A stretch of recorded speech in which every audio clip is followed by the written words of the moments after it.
días, en el siguiente video les hablaremos del proyecto de determinación de toxicidad en agua causado por pentolita y por ANFO.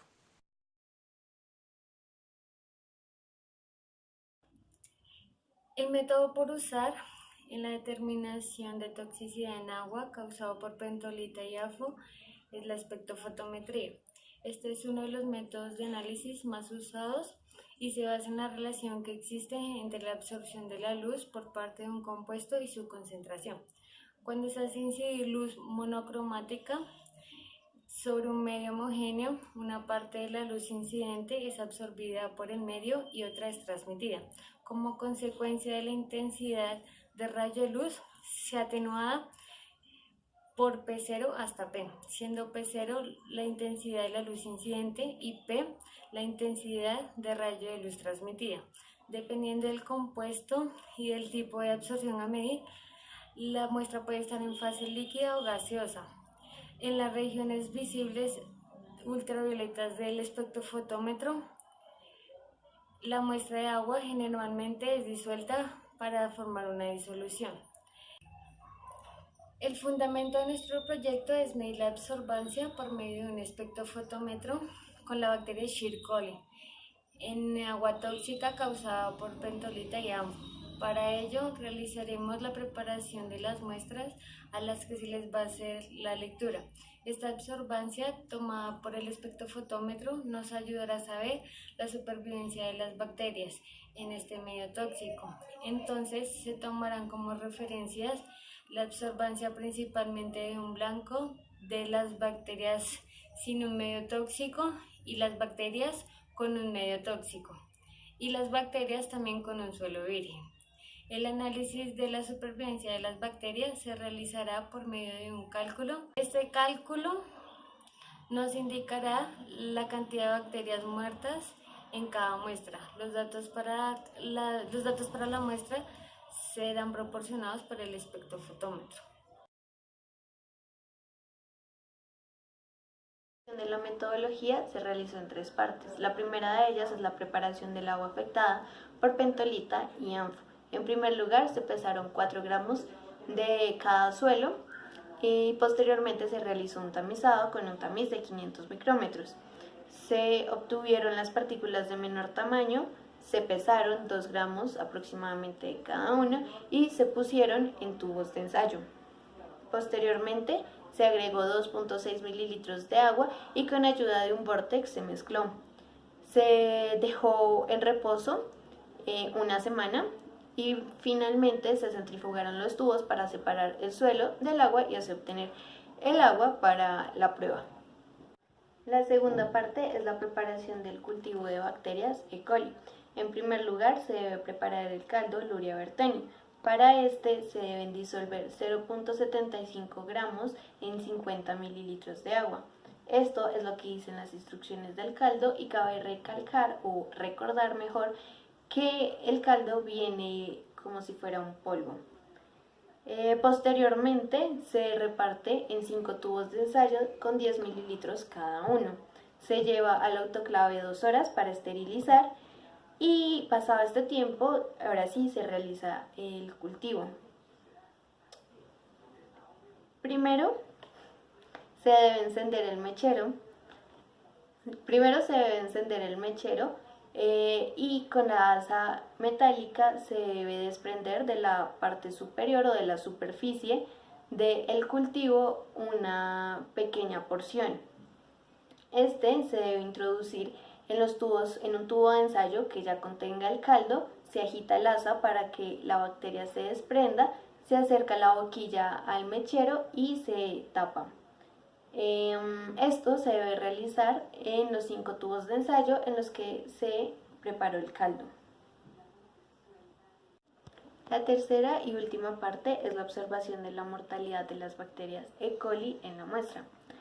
Para ello, se realizará la lectura de su absorbancia en varios medios en cada muestra de agua utilizando un espectrofotómetro. Entonces, se necesitan 5 celdas. En la primera de ellas se agregó 1 mililitro del caldo Luria bertani sin bacterias. Este fue nuestro blanco. En la segunda celda se agregó 1 mililitro del cultivo de bacterias, sin la muestra de agua. En la tercera celda se agregaron 500 microlitros del cultivo de bacterias y 500 microlitros de la muestra de agua afectada por pentolita. En la cuarta celda, al igual que en la tercera, se agregaron 500 microlitros del cultivo de bacterias y 500 microlitros del agua afectada por ANFO. Y finalmente, en la celda 5 se agregaron 500 microlitros de bacterias y 500 microlitros de el agua afectada o que estuvo con el suelo virgen.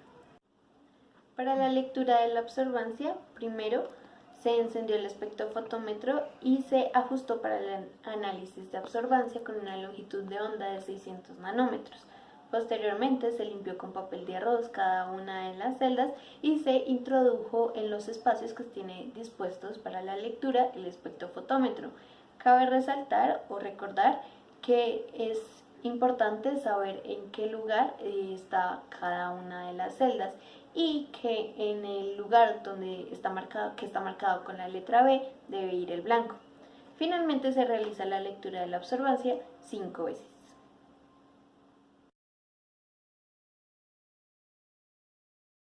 Los resultados. Los resultados obtenidos luego de hacer las mediciones en el espectrofotómetro y luego de utilizar la ecuación de la densidad óptica, que fue lo que medimos a las bacterias, que se definía como menos el logaritmo de la absorbancia sobre la longitud de onda. Esta longitud de onda para el cultivo en específico de Escherichia coli la sacamos basados en el artículo Base Chromatic Toxicity Biassay by Analysis of Bacteria Ferrocyanide Reduction. En este artículo se establecía que la longitud de onda para medir estas bacterias era de 600 nanómetros. Luego de aplicar la fórmula con las respectivas absorbancias, los resultados de los datos arrojados, pudimos inferir que el elemento más tóxico fue la muestra de agua que se recolectó de suelo impactado con pentolita, debido a que el número de bacterias se redujo en un 9.05% en comparación con la muestra obtenida del suelo virgen. Por otro lado, también el ANFO tuvo una reducción, pero esta vez del 7.2%. Lo que podemos inferir que la pentolita sería más tóxica que el ANFO. Escalando esta situación ya a situaciones reales, es posible que una alta exposición del agua al suelo afectado, es decir, en zonas rurales donde han sido afectadas por la detonación de algunos de estos explosivos, el agua lluvia al caer a estos suelos por escorrentía pueda llevar esta toxicidad de estos componentes a cuerpos de agua de comunidades aledañas, afectando su abastecimiento e impidiendo que realicen sus actividades diarias, ya que pone en riesgo la salud de la población. Por otro lado, también se sabe que sustancias como pentolita y ANFO, que son sustancias para la fabricación de explosivos, después de una detonación persisten en el ambiente y debido a sus características tóxicas contribuyen a la contaminación de suelos y aguas. Con el presente proyecto lo que quisimos fue determinar la toxicidad de estos explosivos en agua extraída de suelos impactados, determinando su efecto en un crecimiento de una bacteria como Escherichia coli. Y pues nuestro resultado final fue que la pentolita es más tóxica que el ANFO. Sin embargo, el ANFO también tiene pues un impacto negativo muy similar. Muchas gracias por ver nuestro proyecto. Gracias.